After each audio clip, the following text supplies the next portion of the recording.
sudah tanggal 2 Zulhijjah. Bayangkan 2 Zulhijjah itu Mekah itu sudah penuh.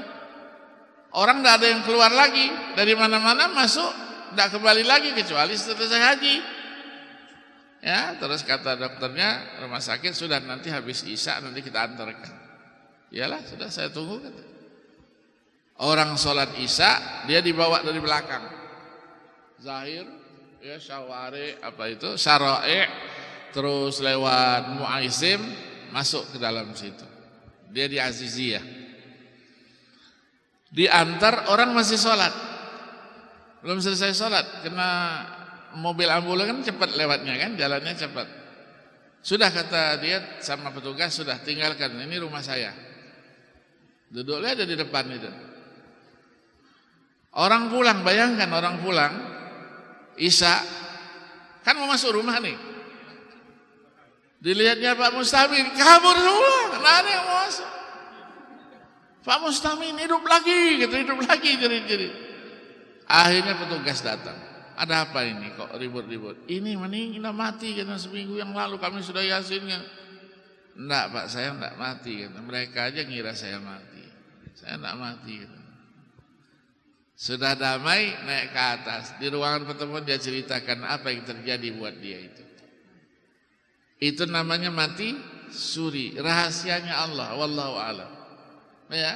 Selama mati suri itu berapa lama? Dia sudah berkawanan dengan tadi itu. Hamba-hamba Allah yang di luar itu. Ya, yang aneh-aneh sudah. Ngomongnya juga sudah aneh-aneh. Ya, sudah mati, kebetulan hidup lagi. Sampai dia pulang itu, saya ke sana, saya nguji, ada nguji mahasiswa kita di sana di Ujung Pandang. Istrinya bilang sama saya, Prof, nanti kalau Bapak minta macam-macam, iyahin aja. Kalau enggak saya yang dimarahin tuh katanya. Akhirnya apa? Akhirnya dia bilang sama saya, Bapak nanti kita jam 12:30. 12:30 kapan? Besok? Enggak, malam ini. Habis ujian, saya mau meresmikan perpustakaan saya di rumah. Lah besok saja, saya masih 2 hari. Enggak, malam ini. Undangan sudah disebar. Saya tanya, yang diundangnya siapa? Undangan khusus. Akhirnya saya ikutin sajalah. Makan-makan kita jam 10, 11 nunggu lama gitu. Akhirnya sampai jam 12 kita ke rumah dia. Mana? Tamunya mana Ustaz? Oh ini, mau tamu banyak sudah penuh, sudah datang semua. Bentar lagi kita mulai acara. Jadi mursyid Thariqah Syadziliyah kan terakhir dia. Ya, agak atalah sesuatulah dia gitu.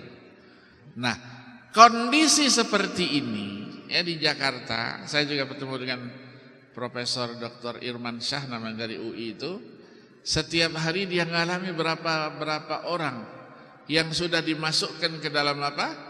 Ke dalam kamar mayat, keluar lagi dia jalan. Berarti dia belum mati.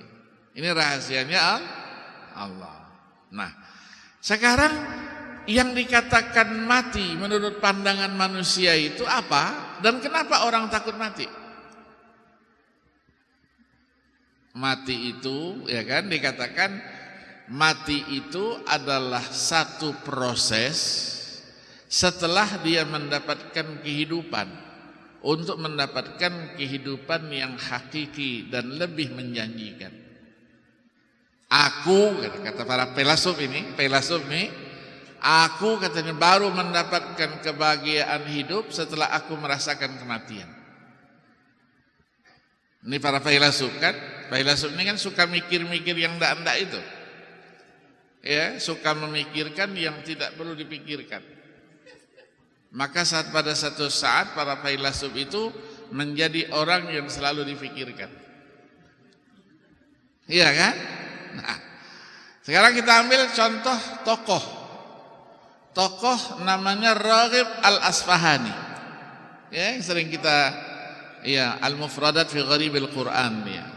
Meninggal 502 Hijriah.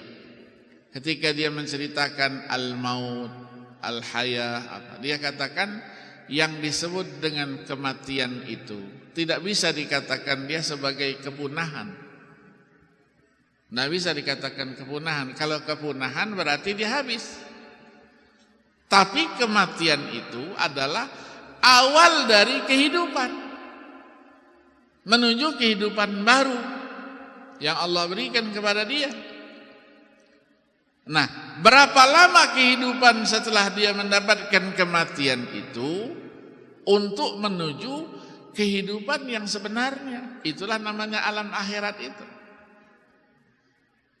Ya, ada yang menggambarkannya itu bagaikan telur gitu.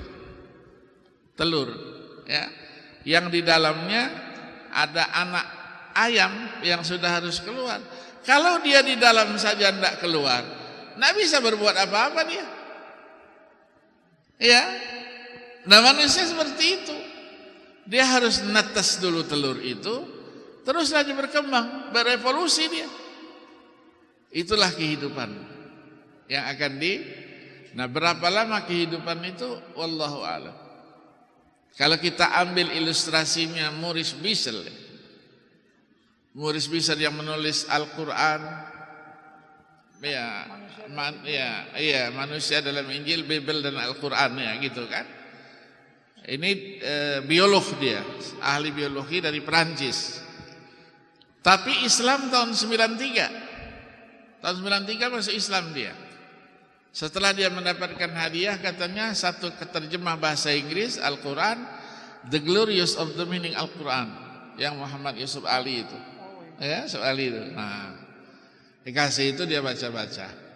Ternyata dia bilang, 16 tahun saya melakukan penelitian, isyarat ilmiahnya ada semua dalam kitab ini. Maka dia yakin kitab ini bukan manusia yang buat. Akhirnya 93 dia Islam.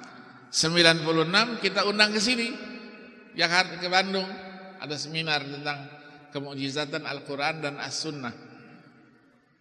Al-Quran dan Ibtek, As-Sunnah dan Ibtek dulu itu. Kita minta bicara dia. Saya waktu itu panitia dari UIN, IAIN Syarif Hidayatullah, Pak Habibie. Dia bicara satu ayat kecil aja, satu ayat 7 surah Ar-Ra'd. Wa ma taghidul arham. Apa yang ada di dalam rahim. Dia ceritakan 3 jam dalam bahasa Inggris, bahasa Perancis, dilanjutkan oleh Profesor Dr. Muhammad Ali Albar dari Arab Saudi, 3 jam juga. Jadi session satu hari itu hanya 2 orang ini aja. Ya, dia mau buat ilustrasi. Katanya kalau saya ilustrasikan, bumi ini ya sudah berumurnya bumi ini 20 miliar tahun. 15 miliar tahun sudah berlalu. Tinggal 5 miliar tahun lagi. Kalau ada seseorang yang meninggal hari ini kita makamkan, berarti 2 kemungkinan. Kalau dia orang baik, 5 miliar tahun sebagai pendahuluan kebahagiaan dan kenikmatan sebelum dia merasakan kebahagiaan dan kenikmatan yang hakiki dan abadi. Tapi kalau hari ini yang kita makamkan itu orang yang tidak baik, berarti dia 5 miliar tahun dia merasakan pendahuluan kesengsaraan sebelum merasakan kesengsaraan yang hakiki dan abadi. Ya, pendahuluan. Nanti apakah alam barzakh itu ada siksanya, ya alam kubur ada siksanya atau tidak? Itulah yang menjadikan kita ketika kita berbicara kematian, kita harus siap-siap. Ya kan? Iya. Berarti tadi itu awal daripada kehidupan, dan kehidupan yang di depan kita ini adalah kehidupan yang lebih panjang daripada kehidupan yang pernah kita alami. Berapa lama kita hidup? 60 tahun, 70 tahun, 80 tahun. Iya, umur itu kan? Umur. Jadi di mana nanti dihitung? Sebuah hadis qudsi, Rasul pernah bersabda menceritakan hadis kursi itu, Allah berfirman, "Idza balagha 'abdi arba'ina sana." Kalau umur hambaku yang beriman ini sampai 40 tahun, Allah firmankan, "Afaituhu 'anil balaya ats-tsalaats." Aku akan maafkan dia, bebaskan dia dari 3 bencana besar. Apa itu? Apa itu? Al-juzam wal baras wal junun. Jadi penyakit gila, kusta dan sopak. 40 tahun, 40 tahun, 50 tahun. Wa idza balagha 'abdi 50 sana hasabtuhu hisaban yasira. Kalau umurnya 50 60, Allah katakan aku akan perhitungkan dia dengan perhitungan yang mudah. Artinya penyidikannya tidak terlalu apalah. Kalau 50 60. Tapi jangan sekarang lah, nanti aja. Iya. Wa idza balagha 'abdi sittina sana, Allah firmankan, habbabtuhu al-inabah. Aku tanamkan kepada dia cinta untuk kembali kepada Allah. 60-70.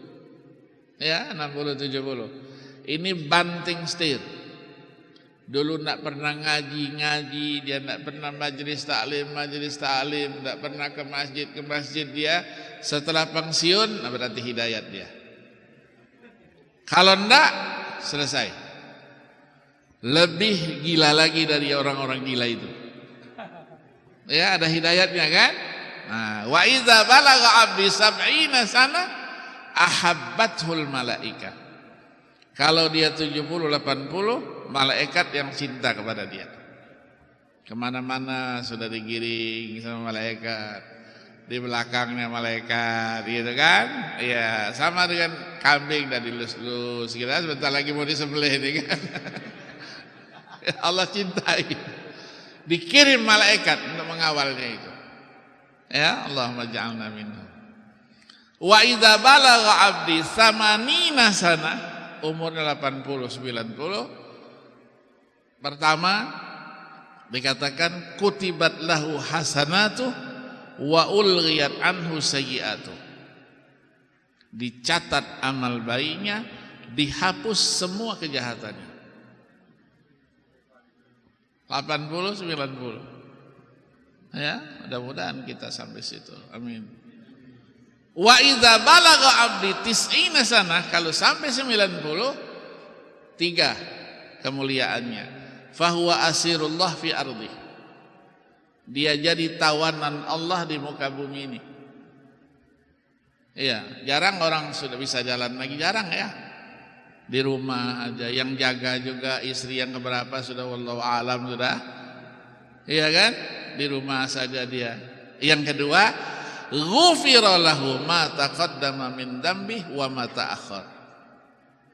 Dosa yang lalu, dosa akan datang, habis semuanya. Yang ketiga, wa yashfa'u ala ahli. Dia bisa memberikan syafaat kepada keluarganya. Doanya la yurad. Doa dia, ya, hanya saja mungkin ada penyakitnya namanya penyakit pikun. Ya, likulli da'in dawa illal haram, kata Nabi itu. Pikun itu lupa. Ya, lupa betulan. Baru sholat, baru pecinya masih dipegang. Ah, saya mau sholat lagi, belum sholat. Lah, tadi sholat apa? Oh iya ya, katanya, beringat dia kan, iya katanya kan. Ini perlu kesabaran ngurus orang-orang yang begini ini kan. 90, 100 kan. Yang 100 ke 110, hadisnya sudah tidak ada lagi. Habis hadis. Hatam. Ya, tapi kita masih berjumpa dengan orang-orang yang umurnya yang tua-tua itu. Ya, di Bali dulu, Allah yarham, Habib Muhammad Al-Faqih 130. Ya, 130. Di Jakarta ada 2. Saya temu Habib Umar bin Muhammad bin Hud Al-Attas yang di Cipayung. Terus 107. Terus di